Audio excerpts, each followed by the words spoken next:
Today's recipe is corn and black bean salsa. It's loaded with lots of corn, black beans, tomatoes, onions, peppers, and fresh seasoning. The addition of black beans to the salsa adds iron, calcium, fiber, and a source of protein. I have all my ingredients to get started to make the corn and black bean salsa. I'm using fresh corn for the recipe today, so I have it ready in the pot. I'm gonna boil it till it's just tender, then I'm gonna let it cool and cut it off the cob. Once your corn is cooled, I'm gonna take a sharp knife and run it down the side of the corn cob. And then after it was cooled, I cut it off the cob, and now I'm gonna add it to the bowl. I like to use sweet white corn, but you could make this also in the winter time and use your favorite frozen bag of corn. That works well also. Next, I'm going to add the tomatoes. I cut them in a small dice because you want to remember that when you eat this, you're going to be using a chip, so you want to make the smallest dice possible. I'm going to give them a little toss and then continue to add the remaining tomatoes that I diced. I've also prepared ahead of time some red onion, jalapeno pepper, and garlic.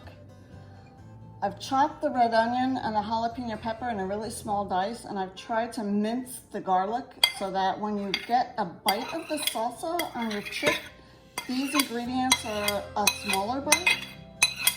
Now I'm going to toss them together, mixing everything. And then I'm going to add my black beans. This is a can of black beans that I drained and rinsed. You don't want to add any of the liquid material that's in the can. So I'm going to add them and give them a toss. Already it's starting to look really nice and colorful. In addition to this, I'm also going to add all my seasoning. I have here salt, pepper, lemon pepper, lime, and lemon zest. So I'm going to add all of those. And I want to incorporate these really well. So I like to season this really well. When I add these seasonings, I try and keep in mind not to add too much salt, because often when I use chips with this recipe, there's salt in the chips as well.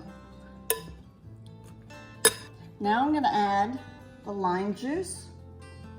I'll just pour that in.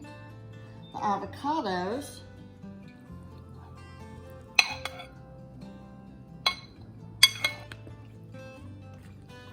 This recipe is really versatile. If you would like it spicier, you could add another pepper on the higher index of spice.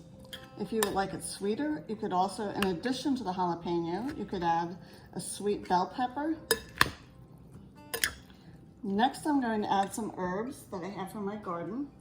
So I'm going to add cilantro, which is really important to this recipe. It gives this a lot of flavor. So you want to add that. And I also have in my garden lime and lemon thyme. So that really works well for this recipe. So I'm going to add those as well. And then I have a little lemon basil. So I'm going to put a little of that in there also. I just want to chop these up a little before I put them in. Incorporate everything.